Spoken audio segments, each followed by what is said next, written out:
GTKE, we back in the building. I'm in here with my boy Will. We got Kwabi in the building. What's going on, brother? Nothing much, man. It's another day to be alive. So we're grateful. Now you're a heavy guy in the community, bro. So we wanna shed light on what all you do and how'd you get into it? Like Tacoma. Growing up, you from Tacoma? I grew up in University Place. Okay, yeah. That's where I ran. Shout out Curtis. So look, on some. Would you consider that Tacoma on some like okay? It is Tacoma. We're here. Okay. But yeah, okay, yeah. Look. If Lakewood is Tacoma, University Place is Tacoma.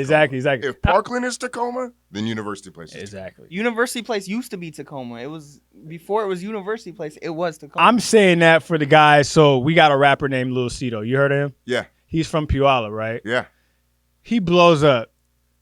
Everybody in Tacoma's like, he's from Puyallup. He's not from Tacoma. And it's just like, dude, he's from Tacoma. You know what I'm saying? Like, come on now. If we don't claim him, that's crazy of us to not claim him. Puyallup's different, though. Puyallup's a little different. Oh, so I'll give it to him. Where's the cutoff? The cutoff is Parkland. Anything past Parkland, in my mind. So we not even Spanaway and Graham? Yeah, not Graham. I think past Graham. Spanaway, yes. We'll take Spanaway. We're not taking Graham. Ording? No. Ording, yeah. Yeah. We're out of there. Body Lake and shit. Right. We're out of there. So, Puyallup, nah. And then Federal Way's the cutoff. I would say 5. You know what I'm saying? 5. I would Federal say Way 5. It's its own nation. Yeah. But there's parts of Tacoma in 5, bro. Like, yeah. consider No, there's 5 parts of Tacoma bro. in Federal Way damn near like kinda. It's weird. Like Northeast Tacoma. Yeah, that place is weird. Point area. Yeah, that area is a little different, but and I'm still exploring that spell. I'm like, I ain't never been over here, and it says Tacoma. I'm like, I feel like this is Federal Way or something. So, yeah, it's pretty crazy. Okay, so growing up, University Place. What was your experience from what you recollect growing up, University Place? Like, University Place specifically, I wouldn't say molded me to who I am today. I mean, I had different circumstances that allowed me to see even outside of the place I grew up. You know, there's not a lot of, there's community in UP, but not like, I'd say Tacoma proper community, right? Not a lot of people of color in University Place, right? But my parents, my dad's a environmental engineer. My mom's was a psychologist. They're both retired now. But even them being so successful, they were able to utilize their skills to help other people. So my mom didn't go into private practice with psychology and she was a school counselor, right? And then my dad, on the weekends, he would teach mathematics at McNeil Island at the prison, right? Sure, yeah. So then like understanding like, okay, we're going to try to be successful, but it doesn't mean anything if you're not helping people. It means absolutely nothing. So in University Place growing up, man, like I was surrounded by professionals, people who were, I'd say quite well off, but I was always wondering like, okay, you got this skill, you're able to be affluent, but are you helping other people? I was always convicted with the idea that if I got somewhere, if I learned a skill, I'm going to help people with it. So like philanthropy. Yeah. Type of thing. Yeah. Yeah. Humanitarianism, philanthropy. I call it humanitarianism because I think anyone can do that. Philanthropy suggests you have to have a lot of money. Yeah. And then you give it away. But humanitarianism, anyone can help someone. Okay. Right? Yeah. No, facts. So would you say your parents kind of structured that inside of you? Like For sure. Yeah. So way back in the day. So as you guys know, the history that we're taught in school is very one-sided. Yeah. Sure, one-sided. It's from the lens of Eurocentrism, right? Mm-hmm. And luckily, my parents taught me about who I was and my people, where I come from. So I'm half African and I'm half African American. I'm a real African American, right? That's dope. So my mom was really big on educating me and my brother growing up of a lot of the black leaders.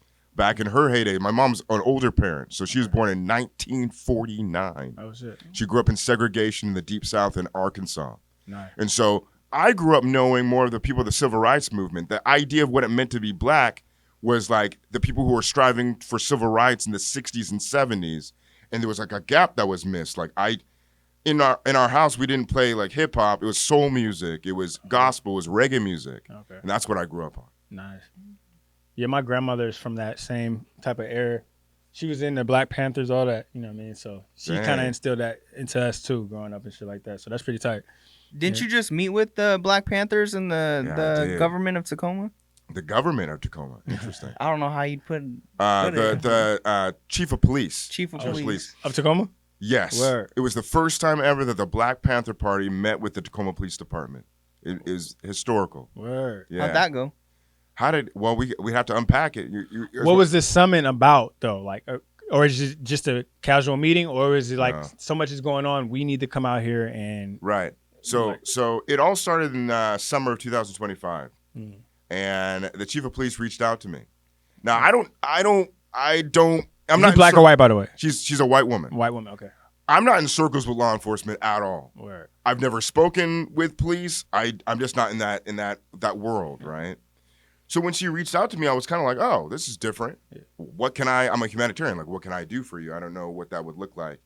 So she reached out to me, and she was relaying the message that the Tacoma Police Department is trying to not only raise awareness of the work that the police are doing now, but they're trying to bridge the gap of understanding between the people and law enforcement. There's a huge gap of lack of knowledge as well as mistrust, as we all know, looking from 2020, George Floyd, all the way to now. Even before then, Rodney King, I mean, there is a stigma of law enforcement. So she's trying to make things better, make amends and these sort of things. So she was interested in my opinion of how can law enforcement get stronger ties with the community.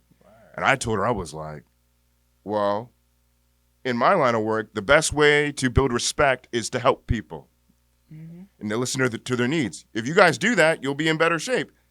And I think she wanted me to meet with some people, but I was really busy at the time. I was like, I really can't take on this project that you got going on. So that happened in the summer. Fast forward to like January, February, maybe it was March. Oof, time is crazy. Yeah, it is. Early March, right? She reaches out to me again, and she says that she's going to be sworn in officially as the chief of Tacoma, and she'd like to have me come to her swearing-in ceremony. So I'm like, I saw the text, and I was like, okay, let me think about it. Yeah. And I was like, Now, in this, what do you think in your head? Like, is this like, where is this coming from? She's obviously reaching to me. This is the second time. Are you like, what's going on? Is it like, is this a setup, or is she feeling me? Like, what's going on? Like, you know what I mean? Yeah. Well, I wouldn't think it would be a setup. I mean, it'd be crazy for someone to come at me. I'm just helping people in the community. I think, and honestly, well, that's a whole nother conversation. Thinking of, once you start going against the grain of things, start making revolutionary action, maybe the ops will get involved. I mean, that's a historical truth that we've seen over and over again. They take out our pillars in the community Malcolm in X, weird Martin ways. Luther King, Fred Hampton, But I wasn't on that level of thought. I was like, oh, she's actually trying to do something in the community to bridge the gap of understanding. So before accepting the offer, which I was flattered with the idea of like she wants me to be there at the ceremony, like that's wild. I thought to reach out to the Tacoma chapter Black Panthers. If I have the opportunity to be in this space, why not make some good out of it? Yeah. So I reached out to the Black Panthers and I was like, I've been invited to this swearing-in ceremony. If I have the ability to meet with the chief, what are some messages you would want me to tell them about like progress for this, not only the city of Tacoma, but the police department? And they were like, brother, we don't talk about these things on Instagram. And I'm like, oh, that makes sense. You're the Black Panthers, right? So I was like, okay, well, is there anything I can do? And they were like, well, what if you could use your platform to get us a meeting with the chief? I was like, all right, I'll try it. I'll try it out, right? So I go to the swearing-in ceremony. Everyone's there. The city council's there. The news is there. Journalists. It's packed, right? What was interesting to me is, though, when I went in, because everyone had to sign in, it wasn't like an open invite. When I get in there, an officer asked to come with her, and we went like the back way. And I was like, okay. Right. There's that shit again. Right. I was like, okay, we're in the back way. So I'm like seeing the back of, the police department. Oh, shit. And she was like, yeah, I just, me and a couple officers, we wanted to thank you for the work you're doing in the community with the All Youth Can Eat campaign. Some of our kids use the campaign. Oh, nice. So that was cool. Yeah. And we go into the main area where everyone's at, saw the ceremony, left. Then the chief texted me. And she was like, thank you for coming through. I'm like, how did you see me? all these people in here. Word. You know, but she was like, thank you for coming. And that was my chance to ask her. I asked her if she'd be willing to have an official meeting with the Minister of Defense of the Black Panther Party of Tacoma. And immediately, it was like 10 seconds after sending the text, she was like, yep, let's do Word. it. So between that time and the actual time of the meeting, I'm going back and forth between the Black Panthers, Tacoma Police Department. How many people are you bringing? We're bringing this many. How many Oh, people shit. are you bringing this many? Yeah. What's the time looking like? Well, we can only stay for this amount of time. Okay, we're staying for this amount of time. You know, subject matter. What are we doing here? And eventually, through this mediation of figuring out what the actual meeting's going to be, we came to the conclusion that we're going to meet up at my office, a neutral space, and have the meeting. Oh, shit. The idea for the Black Panthers, what they wanted to do was to discuss, will they be safe as they're patrolling the community, keeping other people safe? Will they be safe from police? And also they want to know That's a good ass topic.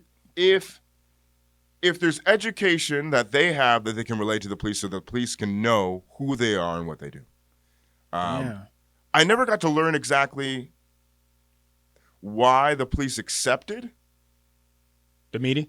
the meeting, Yeah. but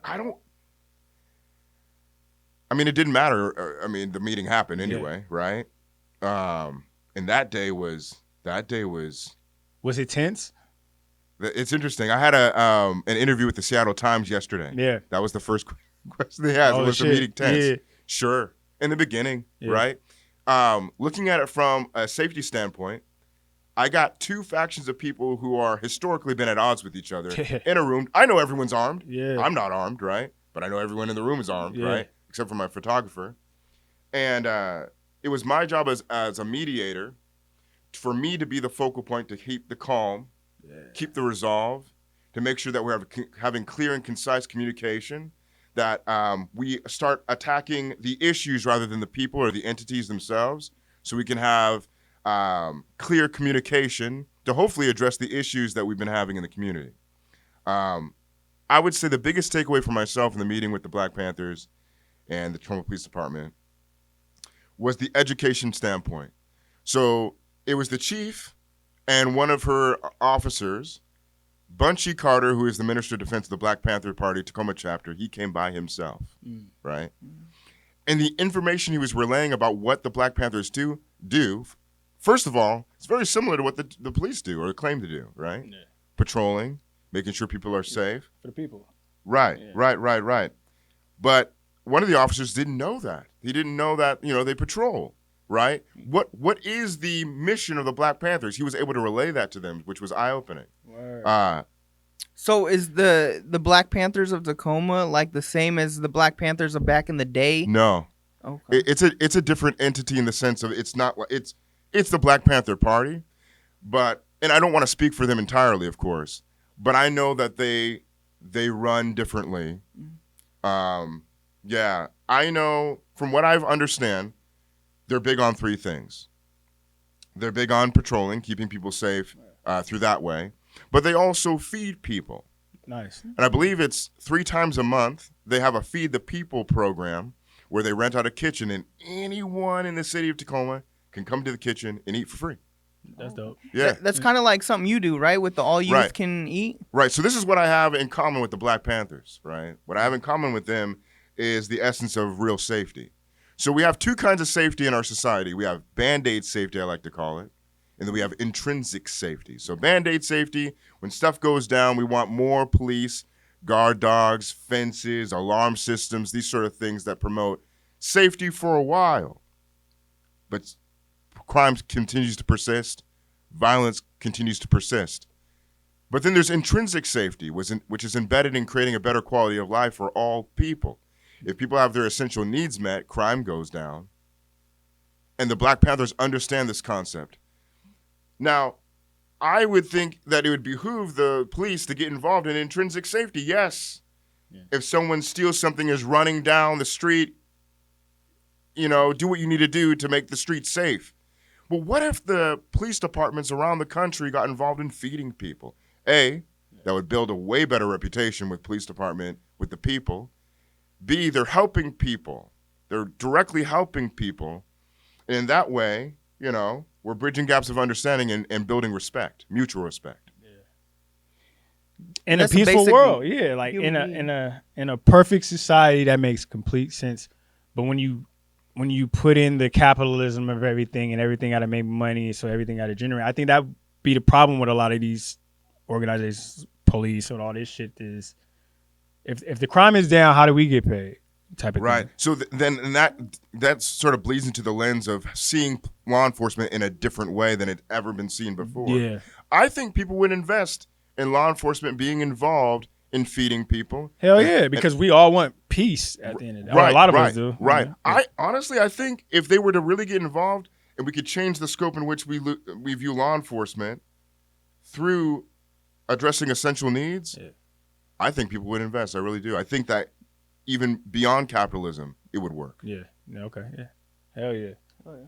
Now, what does a meeting like this look like? So in my head, I'm picturing Black Panther, leather suits, right, all black, like the old school. Cops, they're off duty. No, they were on duty. They were wearing the whole thing. Blue. Then they was come suited and booted. Damn. So was it like one side is, you know what I'm saying? Yeah, basically it was like that. Bunchy was just wearing a sweatshirt. Okay. He's pretty chill dude. Yeah, but it was Black Panthers on one side, police on the other. I had like name cards on the table for them as well as myself, and it was at my office, big conference room type thing. Dope.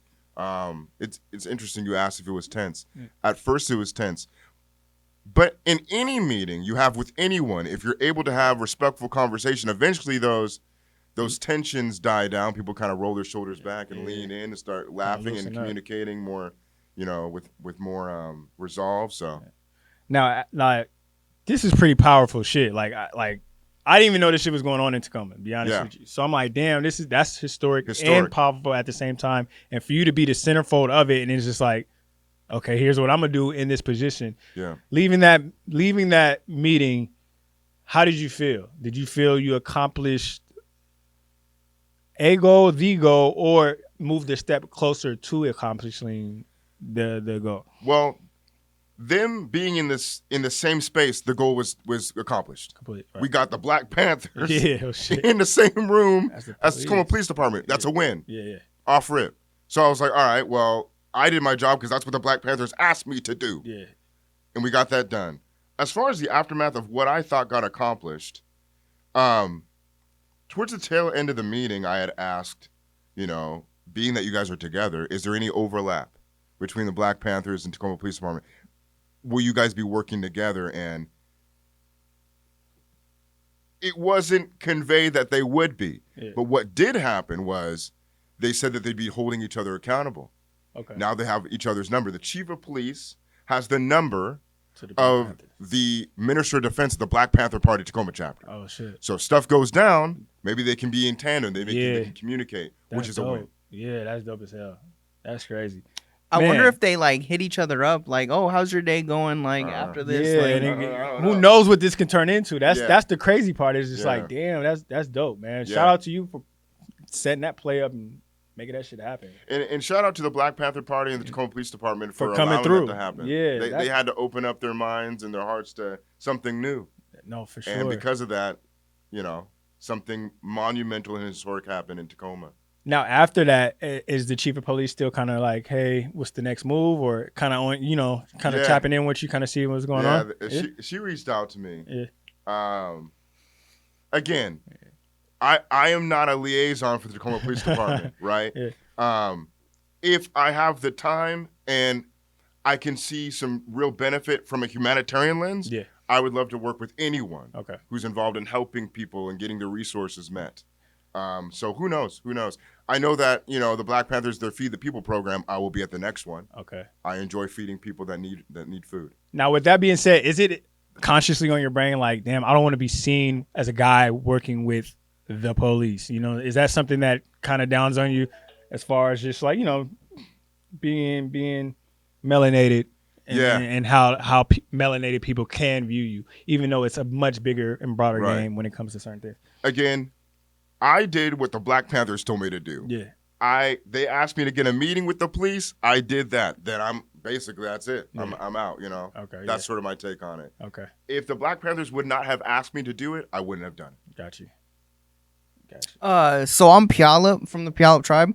Have you ever worked with the Puyallup tribe? No, I haven't worked with any tribal man. That would be interesting. That would be dope. Yeah. I'd love Yeah. to see that. I got a shirt that says the Puyallup Tribal Council. Oh, I don't know where I got it. That's what you're running for? Yeah, I was just running for tribal council. I He's didn't running get for in, council. but yeah, I just want to put my name on the ballot and see where it goes. Okay. But yeah, All right. dude. That would be dope, man. Maybe we could work together. Maybe we sometime. can work together, man. That would Yeah. be I want cool. a lot of change in my tribe. I think in my community. I think that is something that needs to happen. What kind of change you talking about? I was about to ask the same shit. Yeah, Like, what kind of Damn, change put me you on talking the This is spot. Israel, Put yeah. me on the spot. Nah, I it's think- good for your run too, like so people could see. Yeah, why you're so I think money is going places it shouldn't be, and it should be put into other things instead of like certain stuff that they're doing right Gotcha. now. I think that there needs to be a better focus on education. I know that our tribe is one of the lowest higher education in like the nation. I don't want to say that too much, but like we just need to bump up our education and promote it more. And maybe like get some trade school stuff going in the classrooms at the high school. What else? Yeah, it's hard to come up with stuff on the spot. That's You hit some points though. You know what I mean? Yeah, That's interesting. I just want to better our community, and Yeah. I don't think they're putting enough effort into it. That's dope. When people hear like tribal and us as black people, we be like, damn, they got it made. You know what I'm saying? In our head, we're not thinking like there's still issues, there's still problems to work out, there's still things going on in the community that. Oh, another needs thing. fixing. We need to fix the drug epidemic because a lot of tribal members are getting into drugs and it's killing us Yeah. off. I mean, we need to do something about that. That's one of the Yeah. biggest plagues in our community. Damn. Yeah, there's a long-standing history with alcoholism, I know, in many communities, Native communities as Yeah. well. And honestly, I mean, people of color, I mean, there is a big issue in regards to substance abuse as well. Hell yeah. I think that there needs to be a resurgence of family values in our communities, of men just stepping up and being Yeah. fathers and being the people that we're supposed to be. And that can only come through a societal shift, a community shift, and it's up to us to do it. No, You for know. sure. For sure. I agree on that. What would you say that starts at though? You know what I mean? From all the damage that's been done. Yeah.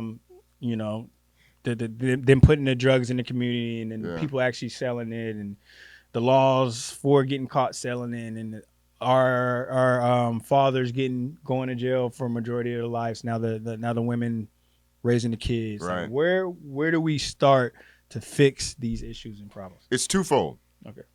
One part is we need an economic development plan for the African Americans in America.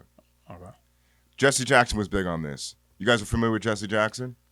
Is that Michael Jackson's dad? No, No. not at all. Jesse Jackson was basically Martin Luther King's best friend. Worked diligently over the years for civil rights. He recently passed. I believe like 2 months ago. I got to meet him, which was wild, in dope. Chicago. Word. Yeah, brilliant man, brilliant gentleman. And in the late 70s, he was talking about the economic development plan for African Americans, not reparations, which is interesting. I was gonna say that it's similar to what the natives get, no? Or- Right. No. We don't get reparations. Oh no. No. Okay, so okay. I would love to be educated on what the idea of natives getting money, government money, what does that look like? So every tribal member is a owner of the casino, basically. Okay. And so instead of reparations, it's more of like a what's it called? You know, like when stocks pay you a dividend. It's like a dividend. Yeah. I see. And so we're all owners of the casino. We all have a say I in see. who we vote to council to make our rules and stuff Okay. and laws. And back in the day, so the government never put in a casino gambling thing into our laws, and so it's kind of like a gray area that we can have casinos basically because it was never put in the laws that loophole. we couldn't have it. Yeah. You know? So the better the casino does, potentially the more lucrative you could be receiving money back. Essentially, yeah. Like if we start, so we have a port, right? Okay. We have a port in Tacoma. It's the biggest deep water port in the world, And once we get that into fruition and get it going and all that, then essentially our per caps would be going up. But is it does each tribe get assigned a casino?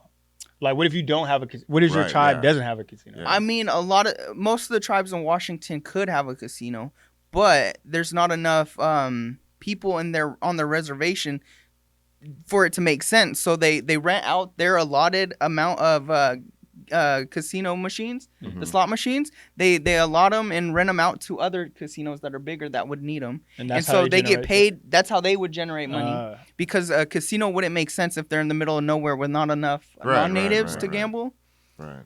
So there's that. Well, for African Americans, I can speak on that because that's the community I'm in.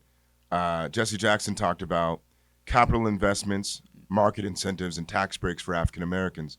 He had talked about, after World War II, when we bombed Japan, when America bombed Japan, and in order to help Japan revitalize, they literally gave them market incentives and tax breaks and capital investments for the country. The U.S. did that? The U.S. for Japan, helping them to revitalize, and now look at where Japan is today. Oh, shit. Yeah. We are the citizens of America, and we haven't received anything of this magnitude. Oh, shit. So it's like, reparations, maybe we don't need that, but we do need an economic development plan, creating intrinsic wealth within the Black community, not outsourced, right? Okay. I forget the actual numbers of like how long the Black dollar stays within the Black community, but it's not long. It's like it's like a minute or two. I know what you're talking about. I've seen that. Right. We need investment within Black business, right? So we can uphold ourselves economically, so we can be free to choose. Yeah. If we want to be capitalist, great. Yeah. But I got a question. Do you think that comes with training too, though? My bad. Like how to spend financial money. literacy? Yeah, for sure. Yeah, for sure. So that's I said it was a twofold thing. Yeah, economic development plan, but along with a change in societal of how we view ourselves and understanding ourselves and where we're going, and financial literacy is a part of that. Oh, for sure. Okay, so I'm not too versed in communities that I'm not a part of.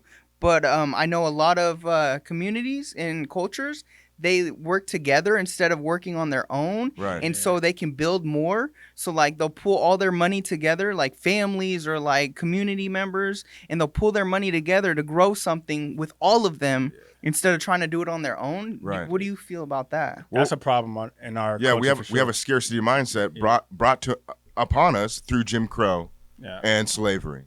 So when back in the slavery days, if one slave was getting ahead, it's not like that was better for all the rest of the slaves. They were upheld and they got to be in the house, right? While the other slaves were in the field. It's this mentality that we're gonna have to work against, and we're constantly working against. Yeah, no, for sure. How would you bring unity to all the African Americans in Tacoma to like help boost everyone up? My answer to that would be family, going back to family values. But in the 70s, we had a big resurgence of Black unity. Yeah. And I think that came from an understanding of self. If you don't understand who you are, where you come from, someone else is going to tell you who you are. And the media tells us oftentimes who we are as Black people. And the media is also attributed to monetary gain. So and white folks, if white folks are paying to see us in a certain light, the media likes that. They're going to feed off of that, right? But we got to make our own narrative. We got to tell people, we got to learn who we are and tell people who we are. No, facts. What I see in the media and all that is like these African American. Is it cool to say Black? Yeah, man. Okay. So I see a lot of Black billionaires that aren't throwing their money into the Black community like they should be. And it's more of like the average person, the average Black person, helping their community more than the billionaires. Well, first and foremost, there's not a ton of Black billionaires. There's some, but there's not a ton. Yeah. And in that, we have to think about a couple of things. How do they get their billions, right? Yeah. Who's in their pocket? Who's in their ear? Yeah. Who are they paying? Yeah. Who's getting them to the platform that they're at? Are they completely self-made? Probably not. Yeah. There's probably people that are working in tandem with them that probably don't look like us, right? Yeah. Everyone has an agenda. I feel that if you had a billionaire that was working with African Americans all the way through their career and wasn't having to bend or mold themselves towards the whims of society, white structure, white supremacy, then yes, we could have more of that. But America is white supremacist. We live in a white supremacy nation. Yeah. And so oftentimes at the top, you're going to find individuals who adhere to the white supremacist ideology. No facts.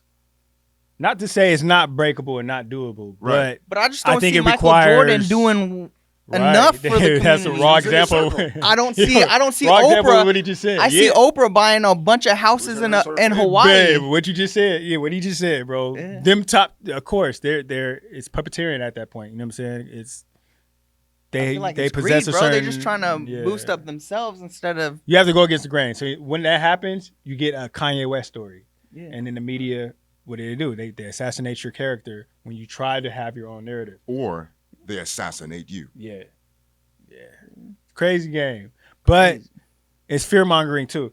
But I think if enough people come forth at the right time, it Right. can break Right. through. You know what I'm But- saying? Something can happen. And we also have a long-standing history of violence when black people start to rise. I mean, hundreds of counts of Black Wall Street situations where black businesses were thriving, and then literally white folks came and bombed these cities. Yeah. Central Park used to be a thriving black community in New York, completely obliterated, right? So this has been an ongoing trend too, that when we get to a certain level, that either the FBI or the powers that be get involved and dismantle it. You guys familiar with Marcus Garvey? I don't believe so. Okay, Marcus Garvey is the GOAT, one of the greatest black leaders ever in the history of mankind. And he was around the 1920s. Okay. From Jamaica originally, came to Harlem, right, during the Renaissance. And he had this big idea of building a Back to Africa movement, bringing African Americans back to Africa to revitalize the economy and build business. And he actually had a ship called the Black Star Liner that was going to bring back black people back home, essentially. And they got him for mail fraud and shut down his entire operation. For what fraud? Mail fraud. Mail. Mail fraud. Wow. How does that work? I don't know if the fuck is FBI that? got him. The FBI did it. That's crazy. One of my favoriteest black activists. I don't know if you would consider him a black activist or what, but do you know who Dr. Sebi is? Yeah. Bro, he's dope, dude. Yeah, Dr. Sebi, yeah. And then they murdered him. Yeah, he was trying to find the cure for cancer, or maybe you did. I don't know. Yeah. He probably did. They said a couple shit. He was healing a couple things.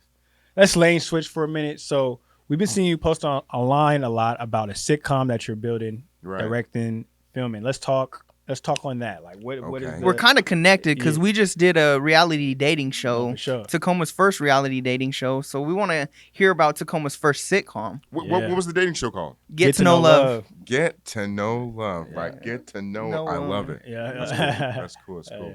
That's cool. What do you guys want to know? I'll see what I can tell What's you. it about? Yeah. Like Can't the tell you premise. that. Can't tell me No that. type of premise? Can't tell you what it's about at all. Okay. But Era. Huh? Era based. What era Is is it based modern on? day? It's modern. Modern. It's Okay. modern. I Okay. can tell you that. Can we get a cameo? Yeah, possibly. Ooh, You might be in it. We'll see. We'll see. Yeah, but I'm working with Derek Nunn. He's a director that worked and lived in LA for about, I think, 10 plus years. Okay. And now he's back here in Tacoma. He created his own production company. Dope. So he's a producer. Also, Heath Hollinsby, who worked very closely with Nate Jackson. I believe he may still be his manager. Ooh, nice. shout out Nate. Shout out Yeah. Nate. We had Nate on the show before. Oh, for real? Yeah. Go for real. And so he's involved as well. Yeah. Have an incredible videographer and cinematographer, Eric Ramirez, that I'm working with as well. Okay. And we're taking baby steps. We're gonna start filming in late May though, so we got a lot to do in a short May amount of is time. the next month. Yes, Word. next month. Oh shit. Yeah. Yeah, it's going down there. Yeah. Yeah. What all would you say you got everything you need? Like you're not looking for more actors, more extras, more. There's a good time to shout it out if you do need extra hands-on type of thing. Right. So I made a post. I've been making posts about things that we're looking for. We're looking for locations. We're looking for sponsors. We're also looking for actors. Okay. And when I made the post about actors, I mean, my inbox now, like today, Got flooded. is just flooded, Oh, right? shit. Yeah. So we're going to have a casting call. Okay. I can't say when it will be, but it will be soon if we're starting filming in late May. Yeah. Can anyone apply? Well, so with the main characters especially, they're very, structured. I know that there's, because because there's some black characters in there, of course, white characters, Right. a few native characters as well, Hispanics. So there will be like each role that's talked about, and everyone's going to be able to see what role that maybe they feel that they could best play. And then when they come to the audition, they'll be trying to play that character, and we'll see if they can. So speaking of spots in Tacoma, have you ever heard of the War Pony? Yeah, Yeah? tobacco. Yeah. Yeah. My dad owns that. Maybe Really? we could film there. Your dad, who does the social media for War Pony? You, All right. so that you've been, I see you, bro. I see you following me. Yeah, bro. That's you. Yeah. Dang. Yeah. Okay. I've been following you for a minute, bro. Yeah, you have. I see. I'm always saying I'm like War Pony. I'm like, oh. He actually suggested you come on the show. I'm like, all right, shit. Dang. Yeah. Will's the goat then. All right. Hey. Yeah, man. Yeah, Yeah, man. hell yeah. So when you say location, like Mm. without knowing the structure of the show, how do you just looking for locations? Oh, or? I know the structure of the show. I mean, for the people that you're saying, as you put it out there, we're looking for Yeah. locations. Yeah, so I'm just looking for people to be like, hey, we are willing to have your sitcom be filmed here. Okay. And then if it makes sense, we can reach out to them to be like, okay, yeah, we'd like to do this scene here. War Pony's willing to let you film there. Okay. Just want to throw that hey, out GTKE, there. All right, well. if you need the space. What's the genre of the let us know. sitcom? The genre of the sitcom. Is it like a love show? I can't like, even tell you that. oh Okay, man, okay. what can you Yeah. tell us? Yeah. What can you share? I can tell you that it's the first sitcom ever filmed, produced, written, and casted in the city of Tacoma, Washington. Hell yeah. Hell I yeah. can tell you that I got some of the best people working on the program, and it will be authentically Tacoma. Okay. So for the rollout or the posting of it, is it primarily you think of YouTube, or is that something you can touch on, or like bigger? Can't even talk network? on that Okay, yet gotcha. either.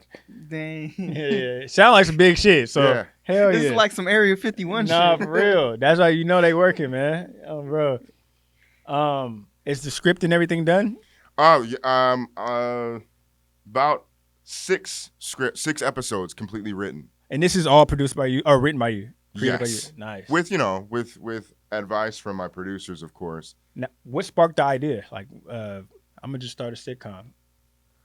I wrote a kids TV show. Oh, dope. in We got 2000 one. That's dope. Oh yeah, Yeah. in 2019 called The Peace Bus. Okay. We filmed the pilot episode. Had a lot of connections with PBS. Okay. To not get in too much detail of what happened in the show, it didn't work out. Didn't work out.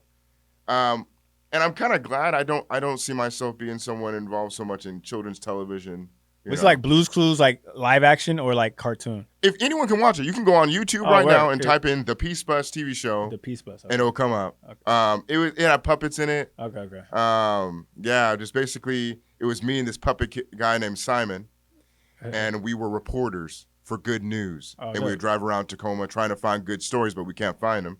So we'd find bad stories and try to help them to make it good. Oh shit, that sounded dope as That fuck sounds though. cool. Yeah. Yeah, man.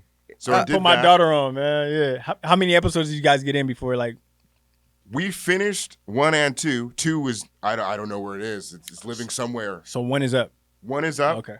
2 I don't. Yeah. Okay. And then I did a live audience talk show called The Last 2 Years Right. in 2022.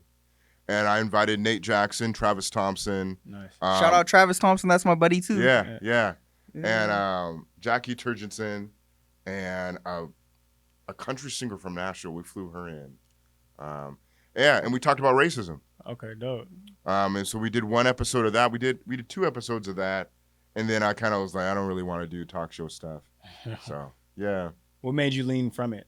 Like, Oh, out of talk show Yeah. into like sitcom stuff? yeah, just out of why not talk show?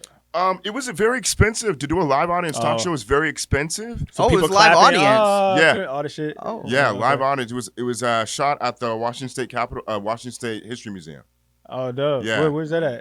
Tacoma, downtown. Oh, right, by the glass museum and all that Mhm, shit. Oh mhm. shit, dope. That's dope. Yeah, it was cool. Live audience talk shows. I don't know if they're that whole platform. I don't know how long it's gonna last. But did you actually need the live audience? Like nowadays, like you could just film it, Exactly. you know what Podcasting are more of the Yeah. wave right now. I mean? Yeah. I like the idea of doing audience discussions. Okay. So the show is broken up into 3 parts. Okay. First part, we're talking and interviewing guests. All right. Second part, we're we're not only interviewing the guests, but we're getting their thoughts and ideas in regards to the subject matter. And the last part was literally talking to the audience. What do you think about racism? What do you think about what Nate said? What do you think about Travis said on this point? You know, which was really cool to get multiple people's ideas and concepts just versus, you know, we're here and there's 3 of us. We get a whole crowd to say something on it, you know. No, hell yeah. But looking at what we have now, the comment section of a podcast is what that is. Or even if you do it live. And like the chat, streaming, live chat, streaming. You know what I mean? Right. And it's the same kind of the modern version of that, basically. Right, and cheaper. I mean, and cheaper. I think the audience really wants to know: is the Peace Bus going to be a cameo in the sitcom? No, probably not. Oh, probably damn. Not. Yeah. Heartbreak. Yeah, but I mean, if you see me driving around town, definitely throw up the peace sign. Okay. Oh yeah. I see that you just you have your pilot's license or something. Yes. How'd that come about? You be flying and all that? Yeah. So in 2017, God told me that I was supposed to be a pilot to raise awareness of poverty.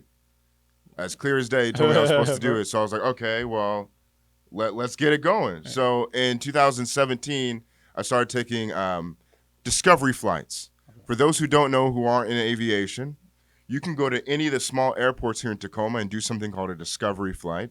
They'll put you up in the air for about, I think it's like $100, right.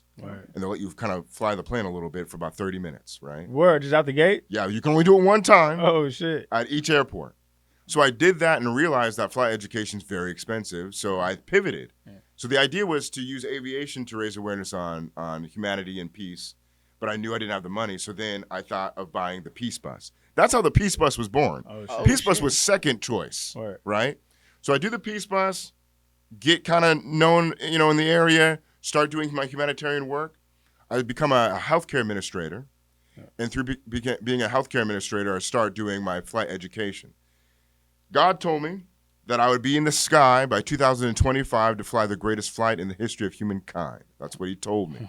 2025, I received my private pilot's license. So that's when I knew it was from God, and that's why I knew I was destined to be a pilot for the people. So now that I have my license, I'm doing this thing called My Thoughts at 5,000 Feet, and me and my friend Emily, we're in the cockpit together, and we're having these discussions that need to be had. We're talking about unity. We're talking about societal issues and how we can come together in respect to our differences.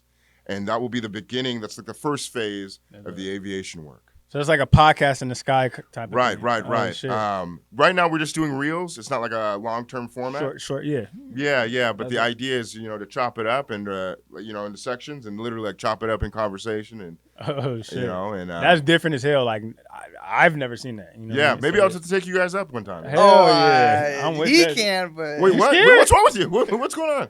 I don't even like airplanes. Bro. I want to drive the boat though. I want to do the thing you said where you the get Discovery. Up Yeah, I'll drive. I don't even like driving a car, bro. Like, Was it hard your like first time flying one? Like when you did the little test run when you paid the $100? Well, aviation's interesting in the sense of, you know, taking off. Okay. Someone could take off probably their second or first time flying. Okay. Oh, it's that easy? Yeah. Well, I mean, you pull, right? Right. So there's a lot of different dynamics. So like by yourself, no. If you have an instructor there, because they're gonna have to do all the radio calls to get you in the right position to get to the runway, to know the calls from the tower, the ground, and get you in position.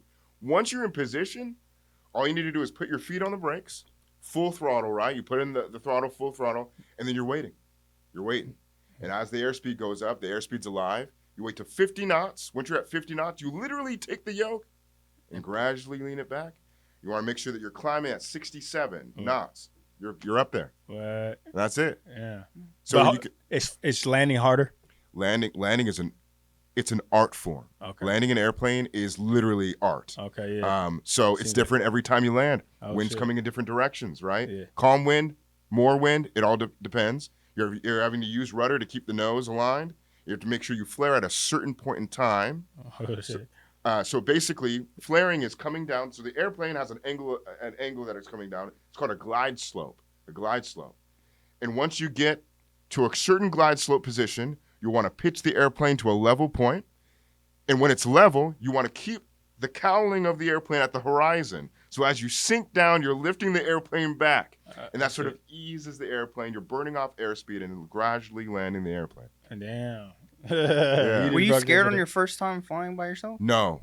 By myself? Yeah. No. You do it so much. So when you it's called your first solo flight. It's probably the biggest thing that any aviator can participate in. Right. Because to that point, you're always with an instructor. So you're doing repetition. You're pumping iron. You're basically doing the reps to the point where your instructor will turn to you and be like, okay, you're ready. I'm going to get out the plane. And you're going to fly by yourself, right? He jumps out? You land, you park. Yeah. Right. I'm like, shit, hey, you by yourself. Yeah. And you go up on your own, and you've been doing it so much. It feels different. You're kind of like, oh, like it's all me. Word. But then when you land and you go back to the airport, all the pilots are outside. Oh, shit. And they cheer you on. And they take photos, and that's their big moment. So, where's the furthest you've gone so far? Like, you ever left the state or Ocean something? Shores. Oh, shit. Ocean Shores and back. Port Angeles. How long did that take from here, flying? To fly from Tacoma to Ocean Shores. Like 10 minutes. What? It's Wait, it's what? two. It's no. 2 hours It's to not get 10 there. minutes at all. It's about 30 hour. It's to get there, about 40 minutes. 45 minutes. Okay. Yeah. And then back, of course. Yeah, Okay. add 45 again. But yeah. That's not bad. I thought it would have been faster. Shoot. Because it's about 2 hours on the road, I want to say. Some Yeah. 2-3 hours, something like that. You're in a small plane. If you were in a big plane, yeah. Oh. Yeah, Okay, you yeah. know. But I'm cruising at like 5,500 feet. Is helicoptering next? Or no, no? I'm done. He's in all I'm a airplane pilot. Okay. Hell yeah. You take your first dates up there and shit, like, you know what I'm saying? I got my Little pilot license, airplane you know what I'm risk, saying? nah. You trying to go flying? That's a cool flex, shit. I'm like, bro, like, what? If I felt, the lady was right, then I would take her up. Not just any lady. So how does it work? Do you just rent one out at that point, or you Yeah. just buy one and stay like hanger it? Yeah, put it in a hangar. Yeah. I could buy a plane, but Yeah. buying a plane is a lot though, not just Maintenance buying is it. crazy, right? But the maintenance is insane, Yeah. and you have to get it done. You have to have like an annual, a lot of different Yeah. They have to look at it and spectate it and all different things. But renting, Okay. at this point, I can go to any airport in the world and rent an airplane and fly it. Dope. Is it expensive? Is it cheap? Like, Okay, I'll say this. So fuel fluctuates, especially now. I mean, it's crazy. As of right now, if I flew for about 40 minutes, 45 minutes, it'd be like $85. whoa. So from here to Ocean Shores, $85. There, but then you got to come back. But back. Yeah. Right. That's like filling up my gas tank in my truck, bro. Damn. Like, that's. Yeah. You got any goals to like go from coast to coast? One of them type of flights? Not at this point. Yeah. The idea now is to do something along the lines of my thoughts of 5,000 feet.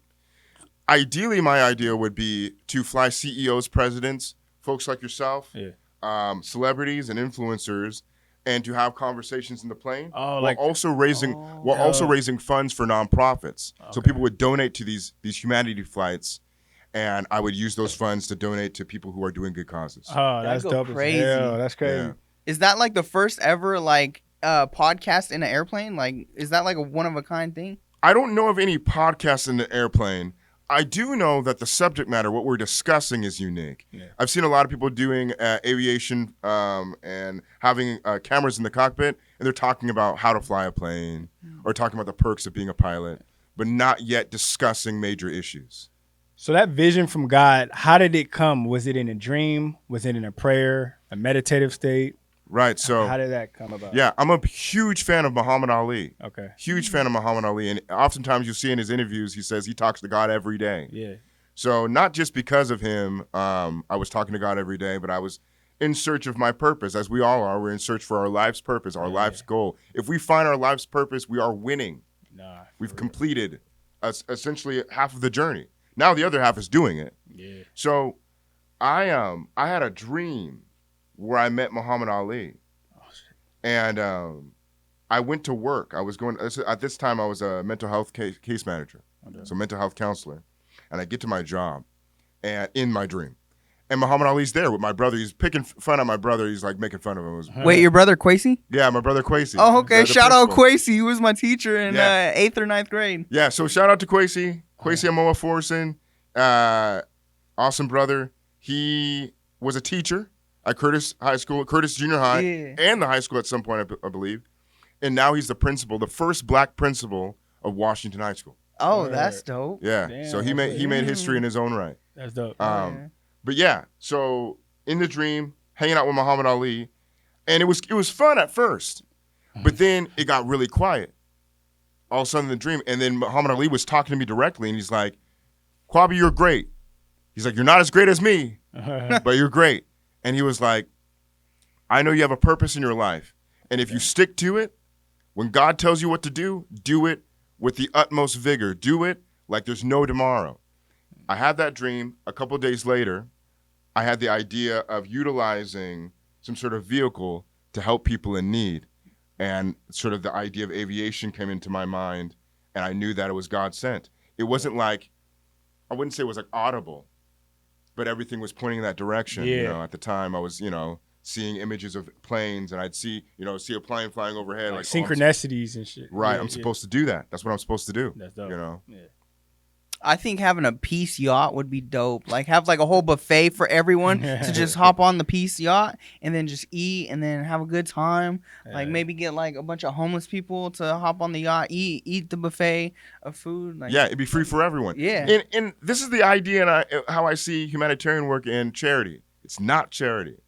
We want to allow people to have the resources necessary for all people. That's what makes All Youth Can Eat so important. It's not just for poor kids. It's not just for rich kids. It's for all kids and all college students to come and eat.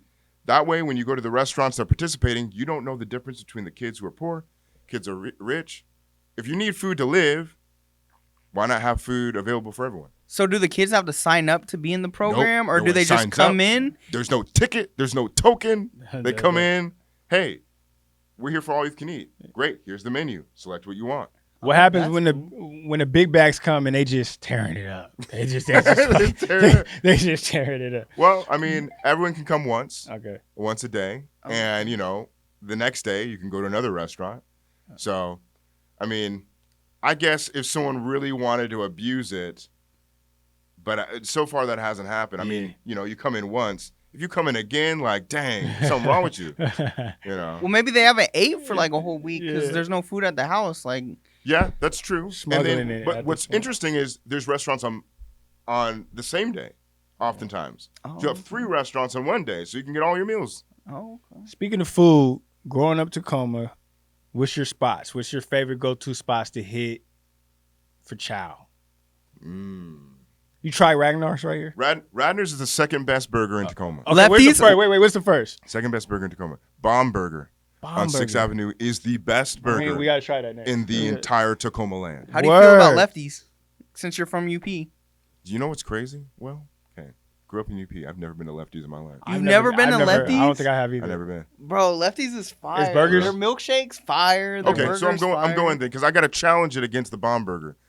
So you saying Bomb Burger is better than It's- Ragnar's? It is better. You try Secret Smash on 84? Yeah, it's good. Okay, Yeah, it's okay, good. okay, They actually participate in the All You Can Eat campaign. And Radner's too. Okay. I But gotta yeah. try out that bomb burgers. I didn't even know that was a thing. I saw it on I your didn't page. see- Yeah. I saw it on your page, Uh-huh. but I've never heard of it. I've never been there. Yeah, Yeah. it's new. So the Greek spot that was on Division, Oh yeah. yeah, that closed down. And those they created Bomb Burger. Bomb Oh, Burger. okay. Yeah. Okay, you just put us on game. We finna go try that It's the for best. sure. What would you say your chicken? You eat chicken? Yeah. Okay, what would say chicken spot? Best chicken sandwich or chicken spot? Ooh, let's do spot like wings. Let's do wings. Best wings in Tacoma. You might gotta go out. Go for this Philly. one. Go Philly. Go Philly. Yeah. Go Philly's fire. Which one? The one Lakewood or the one downtown? Okay, I Yeah. gotta try Wait, those. they have different stuff. Yeah. Other than the Yeah, Philly, there's one in Lakewood and there's one. I've only been to the one in Lakewood.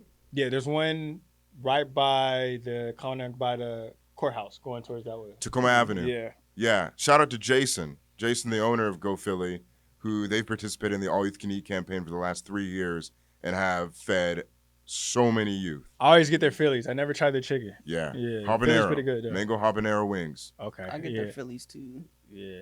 Or if we going outside Tacoma, Yeah. Burnett's. You tried them? Burnett's? What is Renton. Burnett's? Renton. Oh, they got it. They got it in Okay, Washington. all right. I'll get Put them them on the this. Washington's best wings, Burnett's. You don't Okay. like Azell's? Nobody in here likes Azell's.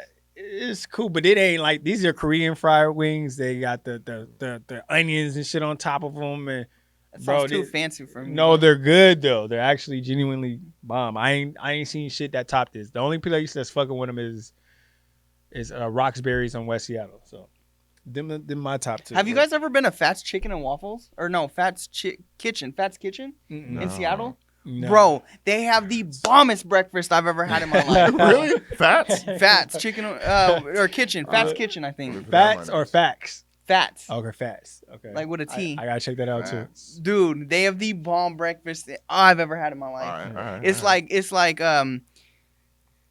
It's like a whole like spread of stuff, bro. You Right. get like the sausage patty, the chicken, fried chicken on it with the homemade like bun. It's not a Right. bun, it's a biscuit. Okay. And then she drizzles honey on it, bro. Oh my That sounds God. dangerous. Oh, Straight I'm a big itis. back for life, bro. Back for No, life. that's cool. Shout out Ragnar and them too. We actually have Yeah. them scheduled for tomorrow for the podcast. Oh, that's what's up. Yeah, hell yeah. Hell yeah. Yeah, Edison, they're cool people. I hosted I did another talk show live on his talk show out of Edison. At Edison? Oh, Yeah, right next called to- what was it called? I should know it. It was called Peace and Just Us. Okay. And I got together community leaders to talk about gun violence and gang violence in Tacoma. So that goes on to my next question. If you could change anything in Tacoma or Washington that's plaguing the city, what would you change? No more hungry people. Yeah. No more hungry people. We need food to live. In a society that's so plentiful, how come our bellies aren't full? Yeah. Makes no sense.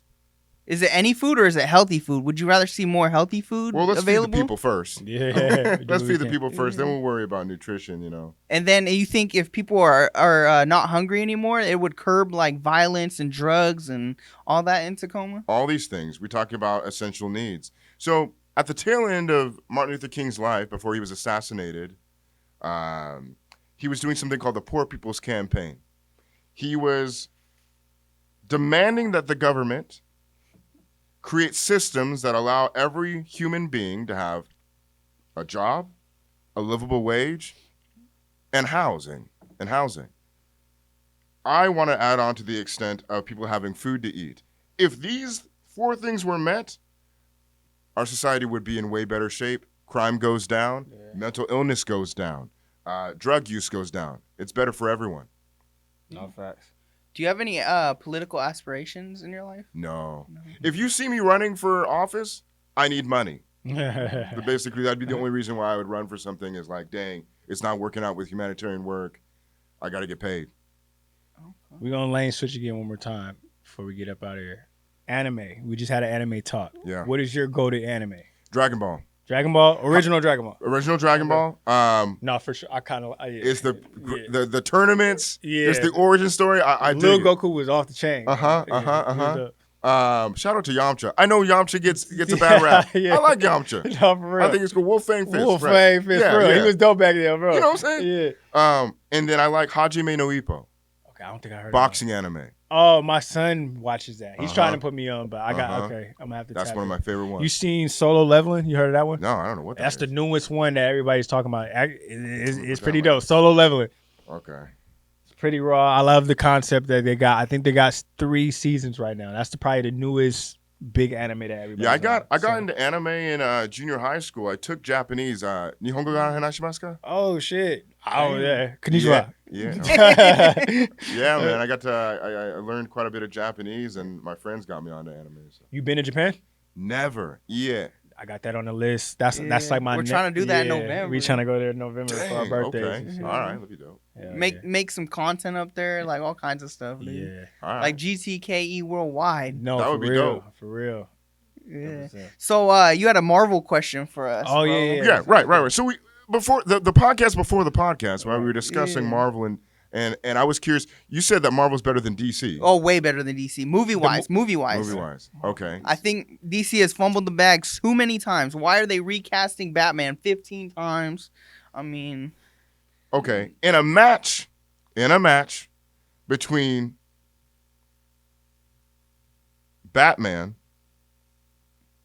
and Spider-Man, who do you think's winning? Spider-Man. Spider-Man. OP.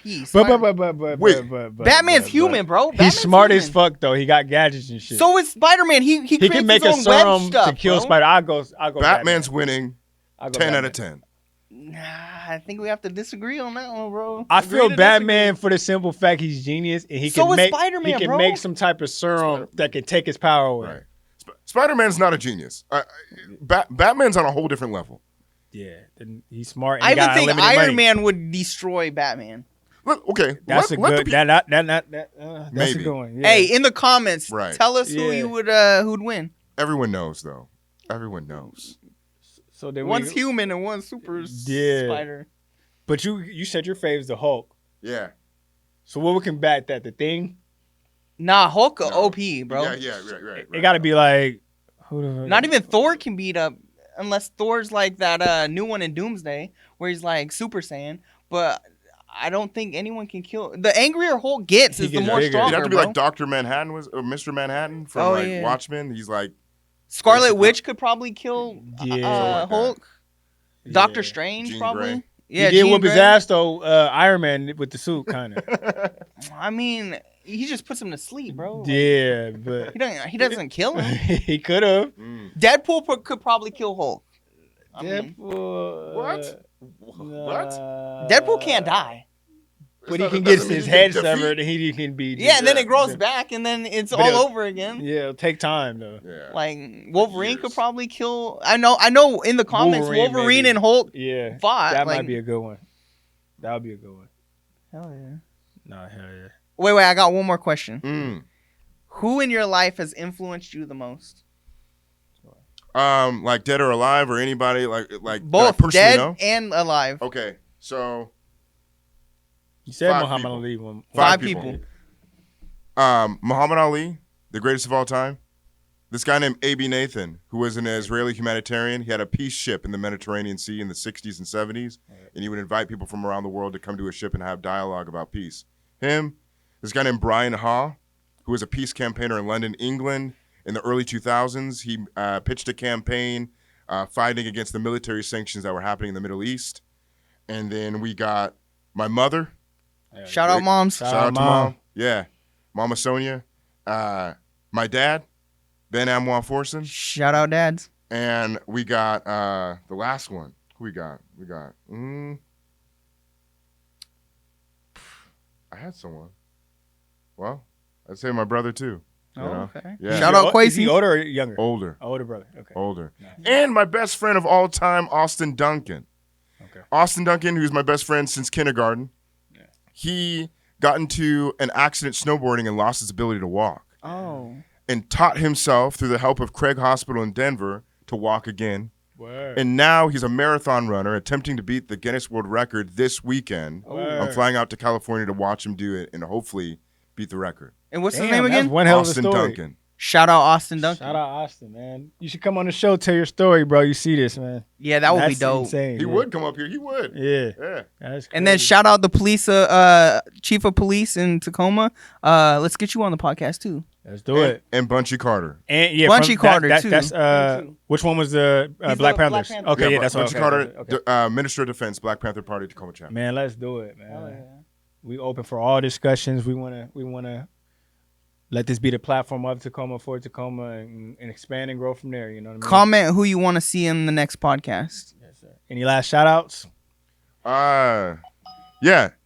At any time you have the ability to show compassion, love, and respect, think about the people in your life that help you get to where you are today. Give them a call. It's free. Yeah. I gotta work on that communication. I'd be so I do trapped too. in the go mode. It'd be like, damn, you know. You got a message for the youth? That's the message. Oh, okay. You know? To everyone. Yeah. Shout out everybody. Shout out everybody. Shout out peace, love, and prosperity. We out. GTKE. GTKE in the building.